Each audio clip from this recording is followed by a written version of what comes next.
ಈ power sharing fight ನಲ್ಲಿ ಯಾರಿಗೆ ಯಾರು ಸಪೋರ್ಟ್ ಇದೆ, ಎಷ್ಟು ಸಪೋರ್ಟ್ ಅಂದ್ರೆ ಬೆಂಬಲಿಗರ ನಂಬರ್ಸ್ ಹೆಂಗಿದೆ ಅಂತ ನೋಡ್ತಾ ಹೋಗೋಣ.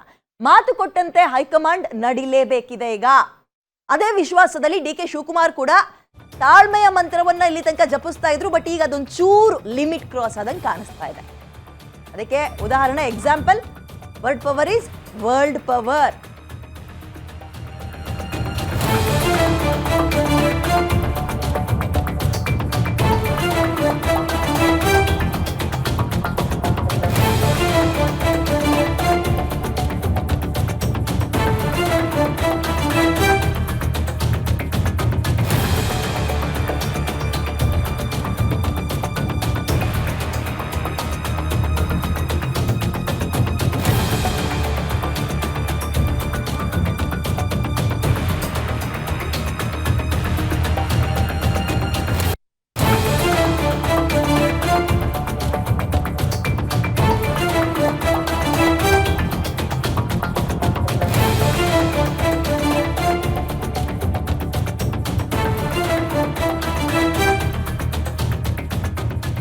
ಡಿ ಕೆ ಶಿವಕುಮಾರ್ ಅವರ ತಾಳ್ಮೆಯ ಮಂತ್ರ ಇಲ್ಲಿ ತನಕ ಇದೆ. ಯಾಕಪ್ಪ ಅಂದ್ರೆ ಯಾವ ವಿಶ್ವಾಸದ ಮೇಲೆ ಅಂತ ಹೇಳಿದ್ರೆ, ಕೊಟ್ಟ ಮಾತನ್ನ ಈಡೇರಿಸ್ತಾರೆ, ಮಾತಿನಂತೆ ನಡ್ಕೊಳ್ತಾರೆ, ಮಾತು ತಪ್ಪಲ್ಲ ಅನ್ನೋ ವಿಶ್ವಾಸದಲ್ಲಿ ಇಲ್ಲಿ ತನಕ ಇದ್ದಾರೆ. ಮುಂದಕ್ಕೆ ಹೆಂಗೋ ಗೊತ್ತಿಲ್ಲ.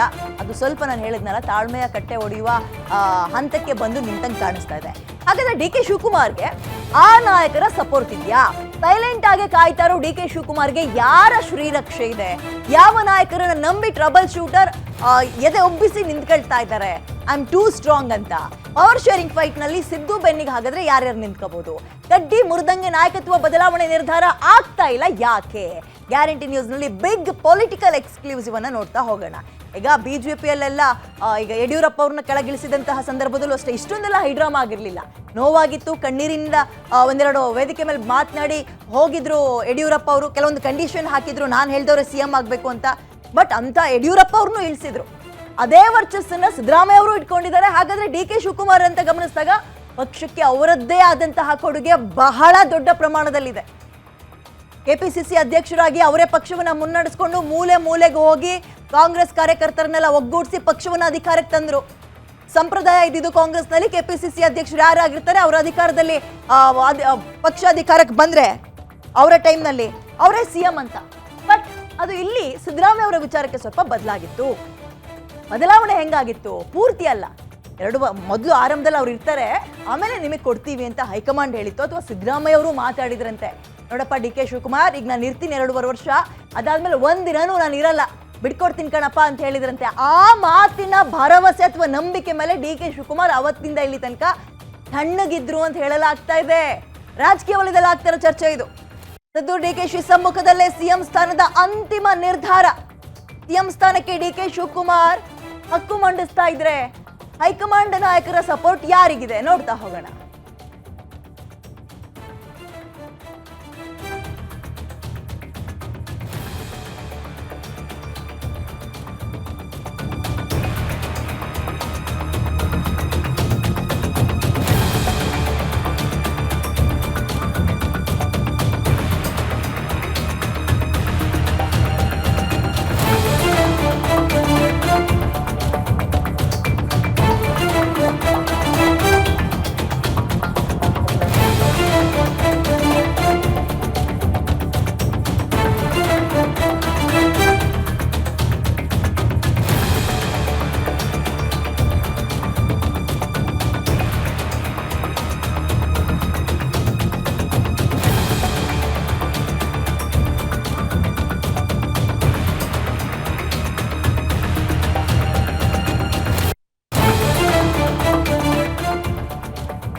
ಓಕೆ, ಇದೀಗ ಸಿಎಂ ಸ್ಥಾನಕ್ಕೆ ಡಿ ಕೆ ಶಿವಕುಮಾರ್ ಹಕ್ಕು ಮಂಡನೆ ಮಾಡ್ತಾ ಇದ್ದಾರೆ, ಅಂದ್ರೆ ಬಿಟ್ಕೊಡಿ ಅಂತ. ಹೈಕಮಾಂಡ್ ಅಂದ್ರೆ ಎಸ್, ಈ ಹೈ ನಾಯಕರ ಅಥವಾ ಹೈಕಮಾಂಡ್ ನಾಯಕರ ಸಪೋರ್ಟ್ ಡಿ ಕೆ ಶಿವಕುಮಾರ್ಗೆ ಎಷ್ಟಿದೆ ಅಂತ ನೋಡೋದಾದ್ರೆ, ಡಿ ಕೆ ಶಿವಕುಮಾರ್ ಪರವೇ ಹೈಕಮಾಂಡ್ಗೆ ಒಲವು ಹೆಚ್ಚಿದ್ಯಾ ಅನ್ನೋ ಪ್ರಶ್ನೆಗೆ ಉತ್ತರ ಕೊಡ್ತಾ ಹೋಗ್ತೀವಿ ನೋಡಿ. ಡಿ ಕೆ ಶಿವಕುಮಾರ್ಗೆ ಸೋನಿಯಾ ಗಾಂಧಿ, ಹಾಗೆ ಪ್ರಿಯಾಂಕಾ ಖರ್ಗೆ ಇವರ ಮತ್ತು ಸುರ್ಜೇವಾಲಾ ಅವರ ಬಲ ಇದೆ. ಅಜಯ್ ಮಾಕನ್ ಸೇರಿ ಎಐಸಿಸಿ ಹಲವು ನಾಯಕರಿಂದಲೂ ಕೂಡ ಸಪೋರ್ಟ್ ಡಿ ಕೆ ಶಿವಕುಮಾರ್ಗೆ ಅಂತ ಹೇಳಲಾಗ್ತದೆ. ಇತ್ತ ಸಿಎಂ ಸಿದ್ದರಾಮಯ್ಯ ಅವರಿಗೆ ರಾಹುಲ್ ಗಾಂಧಿ ಅವರ ಬಲ ಇದೆ.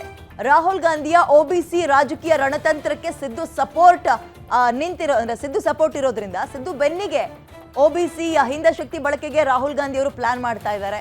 ಸೊ ರಾಹುಲ್ ಗಾಂಧಿ ಸಪೋರ್ಟ್ ನಿಂದ ಸಿದ್ದುಗೆ CM ಸ್ಥಾನ ಸೇಫ್ ಆಗುತ್ತಾ ಅನ್ನೋದು ಪ್ರಶ್ನೆ. ಮತ್ತೊಂದ್ ಕಡೆ ಮಗನ ಸಪೋರ್ಟ್ ಸಿದ್ದರಾಮಯ್ಯಂಗಿದ್ರೆ ತಾಯಿಯ ಸಪೋರ್ಟ್ DK ಶಿವಕುಮಾರ್ಗೆ ಇದೆಯಲ್ಲ. DK ಶಿವಕುಮಾರ್ ಕೂಡ ಹೈಕಮಾಂಡ್ಗೆ ಅತ್ಯಾಪ್ತರು, ಅದರಲ್ಲೂ ಸೋನಿಯಾ ಗಾಂಧಿ ಅವರಿಗೆ ಬಹಳ ಅತ್ಯಾಪ್ತರು. ರಾಜಕೀಯ ಚರ್ಚೆಗಳಾಗ್ತಾ ಇರೋದ್ರ ಪ್ರಕಾರ ಅಥವಾ ಪಡಸಾಲೆಯ ಪ್ರಕಾರ ಅವತ್ತು ಕೂಡ ಸಿದ್ದರಾಮಯ್ಯ ಅವರು ಮಾತು ಒಂದ್ ಕಡೆ, ಸೋನಿಯಾ ಗಾಂಧಿ ಅವರು ಹೇಳಿದ್ರಂತೆ DK ಶಿವಕುಮಾರ್ ಜಿ ಈಗ ನನ್ನ ಮಾತು ನಂಬ್ಕೊಂಡು ಸುಮ್ಮನಾಗಿರಿ, 2.5 ವರ್ಷ ಆದ್ಮೇಲೆ ರೀಪ್ಲೇಸ್ ಮಾಡ್ತೀವಿ ಅಂತ ಹೇಳಿದ್ರಂತೆ.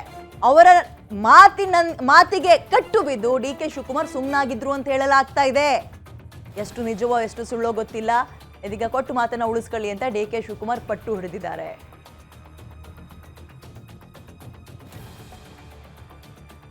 ಓಕೆ, ಮತ್ತಷ್ಟು ಮಾಹಿತಿಯನ್ನ ನನ್ನ ಕಲ್ಲಿಗ ದುರ್ಗೇಶ್ ನೀಡ್ತಾ ಹೋಗ್ತಾರೆ. ಲೈವಿಗೆ ಜಾಯ್ನ್ ಆಗ್ತಿದ್ದಾರೆ. Good morning Durgesh. ಇದೀಗ ಅವತ್ತಿನಿಂದಲೂ ಚರ್ಚೆ ಆಗ್ತಾ ಇರೋದು ಕಾಂಗ್ರೆಸ್ ಪಕ್ಷ ಅಧಿಕಾರಕ್ಕೆ ಬಂದಾಗ ಏನೇನ್ ಚರ್ಚೆ ಆಗಿದೆ, ಪವರ್ ಶೇರಿಂಗ್ ನಿಜಕ್ಕೂ ಆಗಿತ್ತಾ ಅಂತ. ಸೊ ಈಗ ಒಂದು ವೇಳೆ ಬದಲಾವಣೆ ಅಂತ ಬಂದ್ರೆ ಯಾರ್ಯಾರ ಪರ ವಕಾಲತ್ ವಹಿಸಬಹುದು, ಬಲ ಎಷ್ಟಿದೆ, ಡೀಟೇಲ್ಸ್ ಕೊಡೋದಾದ್ರೆ ದುರ್ಗೇಶ್. ಎಸ್ ವಿದ್ಯಾ, ಏನು ರಾಜ್ಯ ಸರ್ಕಾರ ಆಡಳಿತಕ್ಕೆ ಬರುವಂಥ ಸಂದರ್ಭದಲ್ಲಿ ಅಧಿಕಾರ ಹಂಚಿಕೆಯ ಸಂದರ್ಭದಲ್ಲಿ ಸೋನಿಯಾ ಗಾಂಧಿ, ರಾಹುಲ್ ಗಾಂಧಿ ಮತ್ತು ಪ್ರಿಯಾಂಕ್ ಖರ್ಗೆ ಜೊತೆ ಸೇರಿ ಒಂದು ಪವರ್ ಶೇರಿಂಗ್ ಮಾತುಕತೆ ಆಗಿದೆ ಅನ್ನುವಂಥ ಮಾತನ್ನು DCM DK ಶಿವಕುಮಾರ್ ಪದೇ ಕ್ಲೈಮ್ ಮಾಡ್ತಾ ಇದ್ದಾರೆ. ಪವರ್ ಶೇರಿಂಗ್ ವಿಚಾರವನ್ನು ಮುನ್ನೆಲೆಗೆ ತಂದು ನಾನು ಕೂಡ CM ಆಗಬೇಕು ಅನ್ನುವಂಥ ಕನಸು ಕಾಣ್ತಾ ಇದ್ದೀನಿ ಅನ್ನುವಂಥ ನಿಟ್ಟಿನಲ್ಲಿ ಹೈಕಮಾಂಡ್ ನಾಯಕರನ್ನ ಪದೇ ಭೇಟಿ ಆಗ್ತಿರುವಂಥದ್ದು. ಈಗ ಸರ್ಕಾರಕ್ಕೆ 2.5 ವರ್ಷ ತುಂಬಿದ ನಂತರ, ಅಂದರೆ ನವೆಂಬರ್ 21ಕ್ಕೆ ಸರ್ಕಾರ 2.5 ವರ್ಷ ಪೂರೈಸಿದೆ. ಈ ಸಂದರ್ಭದಲ್ಲಿ DCM DK ಶಿವಕುಮಾರ್ ಕೊಟ್ಟ ಮಾತನ್ನು ಉಳಿಸಿಕೊಳ್ಳಿ ಅನ್ನೋ ನಿಟ್ಟಿನಲ್ಲಿ ಹೈಕಮಾಂಡ್ ಮತ್ತು CM ಸಿದ್ದರಾಮಯ್ಯ ಅವರಿಗೆ ಒಂದು ಒತ್ತಡವನ್ನು ಹೇರುವಂಥ ಕೆಲಸವನ್ನು ಮಾಡ್ತಿದ್ದಾರೆ.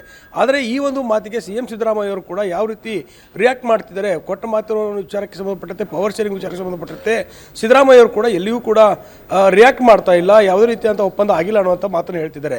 ಹೀಗಾಗಿ DCM DK ಶಿವಕುಮಾರ್ ಅವರ ಪರ ಯಾರೆಲ್ಲ ಇದ್ದಾರೆ, CM ಸಿದ್ದರಾಮಯ್ಯ ಅವರ ಪರ ಯಾರೆಲ್ಲ ಇದ್ದಾರೆ ಅನ್ನುವಂಥ ಚರ್ಚೆ ನಡೀತಿರುವಂಥದ್ದು. ಪ್ರಮುಖವಾಗಿ ಶನಿವಾರ ಅಥವಾ ರವಿವಾರ ಹೈಕಮಾಂಡ್ ಮಟ್ಟದಲ್ಲಿ, ದೊಡ್ಡ ಮಟ್ಟದಲ್ಲಿ ಒಂದು ಸಭೆ ನಡೆಯುತ್ತಿದೆ. ಹೀಗಾಗಿ DCM DK ಶಿವಕುಮಾರ್ಗೆ ಯಾರೆಲ್ಲ ಬೆಂಬಲ ಇದೆ ಅನ್ನೋದನ್ನು ನೋಡೋದಾದರೆ ಸೋನಿಯಾ ಗಾಂಧಿ, ಪ್ರಿಯಾಂಕ ಗಾಂಧಿ ಮತ್ತು ಅಜಯ್ ಮಾಕಣ್ ಸೇರಿದಂತೆ ಹಲವಾರು AICC ನಾಯಕರು DCM DK ಶಿವಕುಮಾರ್ ಬೆನ್ನಿಗಿದ್ದಾರೆ. ಪ್ರಮುಖವಾಗಿ ಮಲ್ಲಿಕಾರ್ಜುನ್ ಖರ್ಗೆ ಅವರು ಕೂಡ DCM DK ಶಿವಕುಮಾರ್ ಅವರ ಪರವಾಗಿದ್ದಾರೆ ಅನ್ನುವಂಥ ಮಾತುಗಳು ಕೇಳಿ ಬರ್ತಾ ಇದೆ.